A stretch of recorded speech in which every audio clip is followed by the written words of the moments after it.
Hey everybody, welcome again to another episode of Disability Landscape. Charlie Bros here with my co-host Mark Knudsen. Mark, what's happening today? Well, we've got a individual today who represents an organization, and let me introduce him. Aaron Holmes with Wiggle Your Toes. You got it. I got it. Welcome to the show. That was impressive. You nailed it. Right. And thank you. I agree. I impressed myself with nailing it. Charlie just lost money with the control room probably. Yep. So, Aaron, Wiggle Your Toes is an agency or an organization that does what? Yeah, we are set up to help the limb loss and limb difference community, basically. We were formed after I was injured back in 2007. I was helping an individual change a tire on the side of a highway, 394 out in Wayzata, actually. When an individual traveling at 55 miles an hour hit me from behind, pinning me between the two vehicles. So I went from this, fast-paced father of three, husband, running an IT and engineering consulting firm downtown Minneapolis, to complete red light, stop in an instant. So after I recovered, which was, it took a few months to get up and get going again and walking and things like that, dependent on prosthetic legs, I realized the world of uncertainty that we had been thrown into from the setback, the loss of a limb, because there just wasn't a lot of information out there. So that's Both limbs. Right. Yeah, both limbs, right. That we decided at that point to start a group, an organization, a nonprofit here in Minnesota that supports the limb loss and limb difference community. Okay. Yeah, because looking at your website, I mean, you name it, your organization touches it, one way or the other. I think it was like housing, education. Why don't you just talk about some of the different... Yeah, the easiest way to talk about what we do at Wiggle Your Toes is the three pillars are heal, recover, and flourish. And heal is that ever important advocacy. Somebody like me that was injured knew nothing about this new world that they've been thrown in.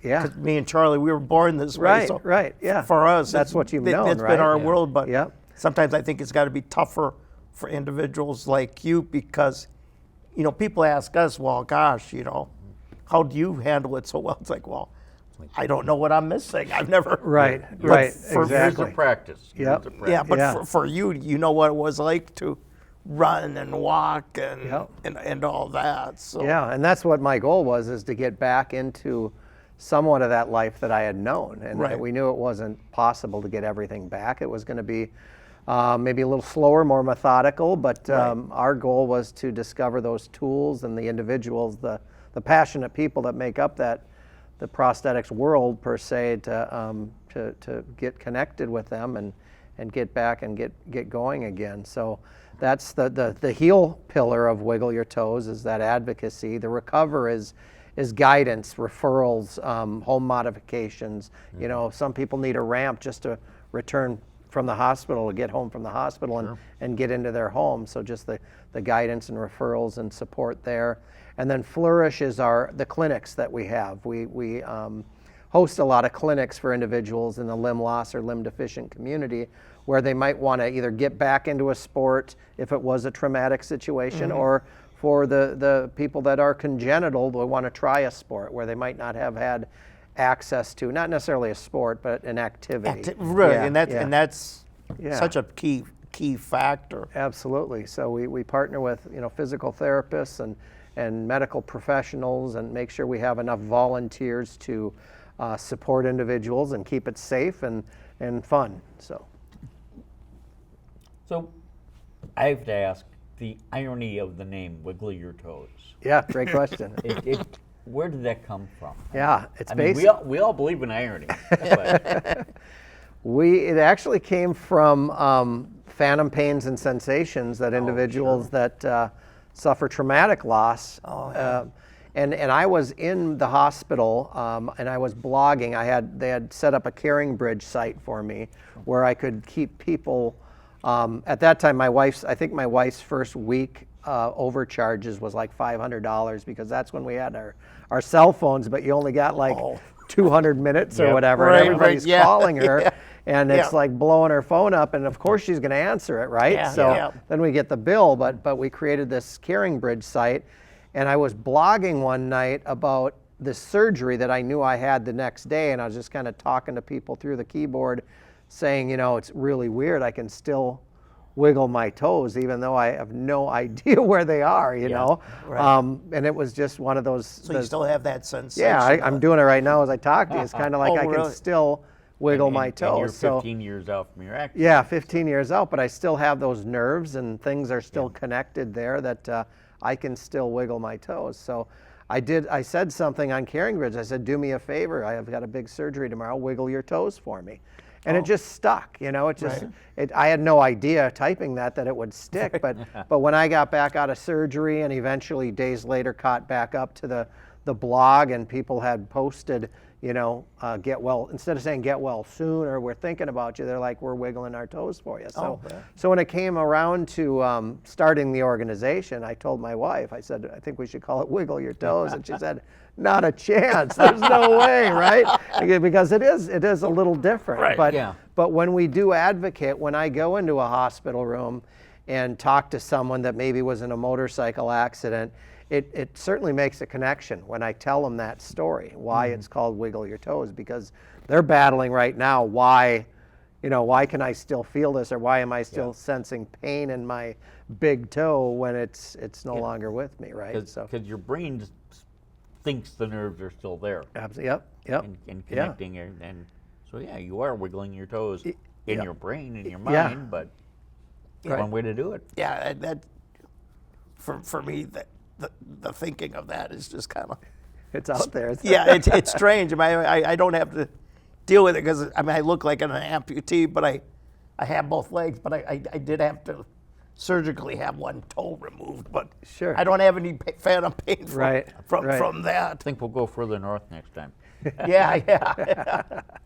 So then, after you got out of the hospital, getting back into life, did you go back into working IT? Are you still back working IT? I'm not there anymore. Actually, I was in the hospital for 19 days, and we kind of took a proactive approach to recovery. And 19 days later, I returned home, and our home was fully accessible. I mean, I was able to wheel up the stairs. Was now a ramp, and we had a stair lift getting up to our upper level where the bedrooms are in the house. A stair lift that goes up the side of it. Yeah. And then so we had a pretty aggressive, proactive approach to. We had rented my wife had rented a handicap accessible van with hand controls, so I was able to get in and out of there and kind of eliminate a lot of the barriers. So we didn't have a resource like Wiggle Your Toes is today. No, yeah. So we kind of made it up on the fly, and then I recovered. I started walking about 4.5 months later and swinging the golf club, which became therapy for me, playing golf. And I returned to work and realized that my passion really shifted, as you would imagine. Right. It's like Absolutely. Yeah. You're thrown a whole into different this, look on life now. and that's what it was. It was like you're thrown into this world that you know nothing about, but you need to know everything about it because you're going to depend on that for the rest of your life. Right. Medical was never really a part of my life, and prosthetics. I didn't know. If I was. So this was the impetus for you creating Wiggle Your Toes, going, okay, I experienced this for myself. We need to help others in this situation. Yeah, we had built up such a wealth of knowledge and information that helped guide me through my outcome, and we started talking and getting phone calls and emails from people. My brother's returning from Afghanistan, or my cousin was in a motorcycle accident. Where did you go? Who did you talk to? What kind of prosthetics do you wear? So we knew that there was a need, right? And we had built up, like I said, a wealth of information. So we started giving back, through my story and what we had learned, and just guiding people through post-limb loss, after a traumatic situation. And then as we grew and morphed into what we are today, we started offering these clinics where, you get the heal, recover, and then now what? well, I want clinics. I want to learn to golf again, or figure out how to wake surf or downhill ski or snowboard or gardening or support groups, things like that. So we try to figure out for every level of the individuals in the community that we serve, we try to figure out how to make sure we can provide. Very multifaceted in what you do and offer. Yeah, and we're small enough that we can pivot. There's no bureaucry. We just That's a good thing, yeah. So if it makes sense, we're going to do it, Yeah, right? And if we fail, we're going to pick exactly. ourselves up and do it again. And I mean, I've done quite a bit of wheelchair sports, so just in the arena of sports for the disabled, Yeah. amputees have their own set of games. So Yeah. it's not like wheelchairs are competing. I mean, amputees can compete in the wheelchair games, but for like the Paralympics or competition-wise, Yeah. there are games just for amputee athletes. In Yeah, that. absolutely. And I played sled hockey for 9 years. And Oh, did ya? That's one of those sports that I think I got a phone call a week after, I was injured, and you should try to come. You should come out. Was that right? John Schatzline? I mean, What's John, that? John Schatzline was the big was the big guy that got. By that time, sledge hockey was kind of going. Now, did you? Because I did sledge hockey for a couple years too, and I will say, I do know the difference between clean ice and I didn't think. Whenever when you watch hockey and you see the Zamboni going out there, I always thought, well, okay, that's gonna makes it look pretty. Maybe they skate a little better. Yeah. And then one time when we were doing our sledge hockey practice, normally they don't clean the ice for us because I think you had to pay for it. We just wanted to get on ice, but this one time, it just so happened to be because I think they go so many hours and so before one of our sessions, It's pretty chewed up. they came with the Zamboni and did it before our session, Oh. and I went out on this clean ice. Yeah. And I'm like, oh my gosh, now I know. Like a dream, right? Yeah. It's like I want the Zamboni every exactly. time now. Like, so it's almost effortless, right? Oh, it was. Yeah. I was Yeah. like, oh my gosh, it was big. So, what are the different sports that you've had people get involved in then? Yeah, well, the clinics what we run is, like I said, the clinics, golf is a big one. Yeah, I we would do think golf. we do mountain biking. Mountain we biking, we okay. partnered with the X Games when they were in town a few years ago and did an adaptive skateboarding clinic. Believe it or not, people want to skateboard even though they. Wow. I'm like, no, I'll watch. I'm a good watcher. Right. But running and mobility clinics, we rent out the University of Minnesota Field House. Starting in early December, we'll rent out the field house every Sunday through springtime, where people of all levels of disability can come out and use the track. Just how Minnesota is; it's hard to walk outside, right? Right, So exactly. if they can get in that field house, they've got the entire field house for 2 hours to walk at any level. If they want, good. if they're slower, we put them in the inside lane or whatever. But we just make sure everybody's got access to that and. Wake surf and downhill ski and snowboard. We've done a pickleball clinic. Pickleball have you? up and coming. Yeah, that it's a is. sport that's- Pickleball continues to grow. Yeah, Yeah. absolutely. So, and then people throw us ideas on things, and we consider that. And if we have a good enough interest in it, we'll do it. So we also have a Northern Minnesota mobility clinic that's been launched as well up in Brainerd, Hoyt Lakes, up in that area. Oh, okay. Yeah. So when you say clinic, you mean you have an office up there, people up there, or We will rent out. I think it's the Brainerd High School that we have for that clinic. It hasn't launched yet, but it's something that I need to help. I think it starts in a couple weeks. So, where we will have volunteers to make sure, like I said, it's safe and people can get in there, and individuals with limb loss or limb deficiencies can kind of work out together. We set some goals. Sit in a group and we talk to each other about what we want to do this week and what we want to accomplish by next week, what we want to accomplish by the end of the clinics, and then we all work towards those goals together. So whether it's walking 2 laps around or running a 50-second 400 or whatever, we'll figure it out. But So, you say limb loss and limb deficiency. what is considered a limb deficiency? Well, that's more congenital. That's born that way, right? You never you're not an amputee realistically because you never had surgery, so it's not, and you never lost a limb, but you were born with a limb deficiency or congenital, or, so yeah, that's kind of the buzzword now. So, So we're the deficient ones. Oh, Yeah, I don't been think- on deficient. yeah, I don't think I like it. I mean, I think about that a lot. It's like there's got to be just one word for it. That challenged, or that's not even a good word. but- Challenge is not a good Yeah, word. yeah. So but maybe the three of us will come There- up with something. There and are we'll- people that try to come up with phrases for people with disabilities, and those of us with disabilities go, "What were you thinking?" I mean, Yeah. differently able? No, Yeah. no. Right. no. Right. Or sometimes they go the other way and they just go over. Or we should just start calling able-bodied people something. Yeah. Oh, I've been calling them something, right? I'm sure you've called them too. Now, don't give me that. Timing's right, Yeah.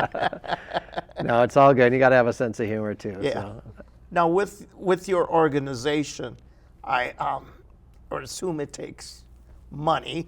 Yep. And I haven't found trees that grow that money We type. planted a lot of them, and none of them Right, do. right. So how They wilted right up. Yeah. how do you go about? Yeah, we funding have a for- lot of corporate sponsors, and we have two major events here in Minnesota. One is a golf event that we've had out at Minnesota Valley in Bloomington Gotcha. for 13 years, and we just moved it out to Meadows at Mystic this year. Oh, wow. So it was our first go out at Meadows at Mystic.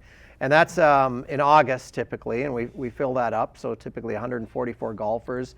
And then after the tournament, we have a kind of a social event where we'll have a speaker from a recipient, somebody that's benefited from Wiggle Your Toes offerings, whether it's we've purchased them a running blade or we helped them get that ramp so they could return home, or we just provided some advocacy where they share their story. We have a nice dinner, sit-down dinner.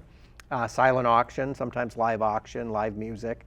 And then in February, we have an event right over here at the Metropolitan Ballroom in Golden Valley that we have. It's basically just a great party, a gala, where we have the silent auction, the live music, and typically 350 people show up. I've been to one of them. Have you? Yeah. All right. It was probably 5-7 years ago, and Okay. yeah, it was an interesting event, and I wish I'd gotten a chance to meet more people involved there, because knowing what you guys do, it seems like something that I could say, oh, maybe I can help. Who Sure. knows, Yeah. Yeah, it's fun, and that's how we raise our funds. The majority of our funds come through there, but we have, again, corporate sponsors. And companies invite us in to kind of share the Wiggle story, talk about our personal stories, and then they have a giving program at the corporation that an employee can donate, 50 cents an hour or whatever out of their paycheck. So a variety of ways that we raise funds, yeah. Now, the time of your accident, I maybe you've said this, I don't remember. But now, do you have kids? We do, yes. Yep. Okay, and when you had your accident, were the kids around then? Yeah, they were. How did that adjustment go I for? think I wouldn't want to say 7, 5, and 3 or something like that. How their age was at so the time. that's a real I'm not really good at curiosity. math. I could I mean, figure I've it got out, two but- kids, but Yeah. but my kids, when they were born, Yeah. I was already Yep. in a wheelchair. So for you, it's Yeah, it was totally a- different, especially at that age, because they're just learning things. Right. And all of a sudden, Dad's got no legs. Yeah, and that was the toughest time for me, I think, in the hospital was when they came up to visit for the first time, because you could see the brain, you could just see, especially on our oldest one, the curiosity there. And I was fortunate to get a brochure of a set of prosthetics that I think we kind of had made up our mind, this is what we're going after, because I think that's the technology that we need to get back to where we were. And I remember showing him, and I have a picture of it, but showing him that an individual wearing prosthetics walking with their kid on their shoulder, and his eyes got to sauce. It was like, those are going to be your legs? What, that just doesn't make sense, which it shouldn't, right? And I'm going to be on your back. Right, yeah, with no, exactly. How about use a little one first? Use my Right, little right, brother. yeah, Junior. So Practice it with a little guy. So there had to have been like the immediate fear for yourself going, I'm never going to walk again. Oh yeah, I think I went 48 hours, I figured, before I thought that there was a chance. But then they introduced you to the idea of prosthetics and all that. We previously had Chris Eggert on from Channel 5, and he told us, how long it took him to learn to walk with one prosthetic. How was the procedure when you have two prosthetics like that? Yeah, and I'm above the knee too, so I lost both knees and both ankles. Where he's a a lot single. of flexibility gone. Yeah. So I practiced a lot. I ended up I felt I was limited. I had access to physical therapy 2-3 times a week, which is maybe an hour session, and then I would be at my practitioner's, the clinic that I went to for my prosthetic, and I had access to parallel bars there maybe a half hour two times a week, right? So I didn't feel I was making progress, so we ended up setting up parallel bars in my basement so I could go and put them on at home and practice in the safety, because at that point you're gripping that bar pretty good. You're not just going to go walk on your own. You're nervous, you're scared, you've lost the proprioception. I don't feel the ground when I'm walking, so you're wondering if there's something underneath you. If there's something underneath, or maybe your toe. We deal in the same situation, but right. But for you, you know what it was. Before we're first. So I was scared to death. I mean, there's no question it was mentally and physically draining just to walk.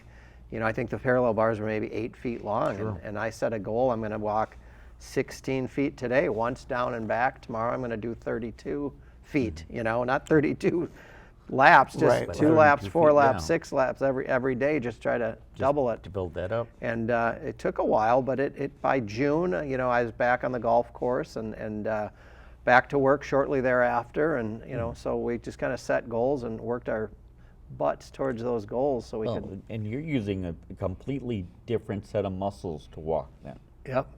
I'm using my hip flexors, so I'm throwing my hips forward, and the prosthetics are doing the rest. They're providing the resistance that a knee or an ankle would compensate. Yeah, it would provide. So. And being as yours is above a knee, does it have a functional knee built into it? No, like a powered knee? Or something to that effect. Yeah, it's basically it doesn't have a functional knee. What it does, it has sensors that talk to a hydraulic unit. I guess that's the simplest way to do it. So there's a hydraulic unit in the back of the knee, and the computer controls that hydraulic unit. The leg in that manner. Yeah, so I'm swinging with my hips basically, and then the resistance is being provided by the sensors and the computer and the hydraulic. There's a lot of electronics involved in prosthetics these days that, when I was growing up, did not exist. Right. Yep. And that's when I was injured. So I was injured 15 years ago, and the microprocessor controlled knee had only been out for 5 to 10 years. So it was very new. We actually had to really look hard for somebody in town that had the experience to fit somebody with the microprocessor controlled knee. So I drove 45 minutes from my house to the clinic that had experience fitting this knee at that time. So it's become much more popular. Now insurance is starting to accept it a little bit more. So, and that's the disconcerting thing. If you can have a prosthetic that's going to give you more free mobility, but you have to argue with your insurance company about getting it. Yeah, and that's still a challenge today. I mean, so for some cases they don't feel it's medically necessary. And it drives me crazy to hear that about kids, right? Kids, definitely. Yeah, and kids need prosthetics every 6 to 12 months, right? They grow out of them. They're growing like crazy. It's like a pair of shoes. So is that part of your advocacy, though, too, is to help people go to bat for insurance with Absolutely. insurance companies? Yep, that's a big part, both state level. And at first it was, I think you used the word battle. We used to talk about battling all the time, but it's really, I go back to the days or even the minutes before I was injured. It's a new world. I knew nothing about it, right? And it's very similar with people writing policy and the legislators, creating laws that might protect the consumers that depend on these products. So I think our approach is more going in, and if we can get that audience educate them on the benefits of these and what it's going to do for an individual, be able to get them back to work, back into the community, and things like that. So.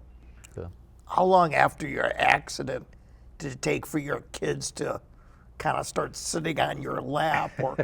Oh, it didn't take long at all for that. Oh, yeah. it did? Okay, good. Yeah, for that, that was pretty quick, and that was a big part of my motivation is I knew they weren't slowing down. So Right. it was like we had built this lifestyle that we were accustomed to, and the boys played hockey, and my daughter was in figure skating and competitive dance, and I knew they were still going to play hockey if I was sitting at home by myself. Right. So it was. You just got to assure the kids. Yeah, exactly. It was my motivation to get caught up with them, not to bring them into my world. Yeah, because for you, like you say, you weren't entrenched in that world. For me, I grew up around it, so Right. my kids, were automatically Yep. into it. So they knew a lot of other, like Charlie and my other friends who were disabled, and they realized, oh yeah, my dad's just like, like anyone These are else. just normal people. for Yeah, them. yeah, Yeah. just nor- Yep. yeah, they're just used to normal that, right? people. They grew up with that, right? Yeah, they grew up with us. Where in your situation, you gotta assure your kids, okay,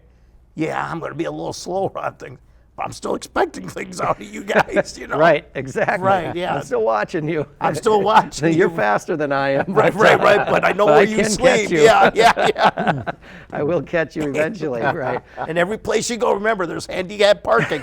I could be there. Yeah, exactly. So, and I think it was good for them, especially looking back. They're older now, but I think they have that awareness where they might hold the door for one of us, or Well, they've got that awareness. Yeah, I think exactly. And both my kids, Yep. they know that too, and especially, and I would remind them in high school too. If you see someone who's getting picked on, Yep. who has some kind of if it's cognitive or a disability, Anything, right? yeah, you don't let that up. slide. And Yep. my daughter, And we'll forgive you, right? Right. We'll pick you up from the Right. principal's office. Right. Yeah. Yeah. No, you're absolutely right. And I think it is good for the kids to see that, to be around that environment, because they think of something more than themselves, Yeah. So. Well, Mark, we need to wrap it up. Yep. Aaron, wiggle your toes. You have any events coming up in the near future? I know you have the February one. And to get a hold of us, we're wiggleyourtoes.org is our website, and we're pretty active on social media as well. The Wiggle Your Toes Facebook page always has our events and activities, fundraisers, clinics, things like that. But right now we're looking at we've got a really cool bourbon tasting event coming up on November 15th. We've got a ski and snowboard clinic coming up towards early next year. Our February fundraiser is going to be obviously early 2023, and then mountain bike in spring of 2023 as well. Very cool. Well, Aaron, thank you for being with us today. Absolutely, thank you guys. Yep. Hey, I'm Charlie Brose. He's Mark Knutson. Our guest, Aaron Holm. You've been watching Disability Landscape. We'll see you next time.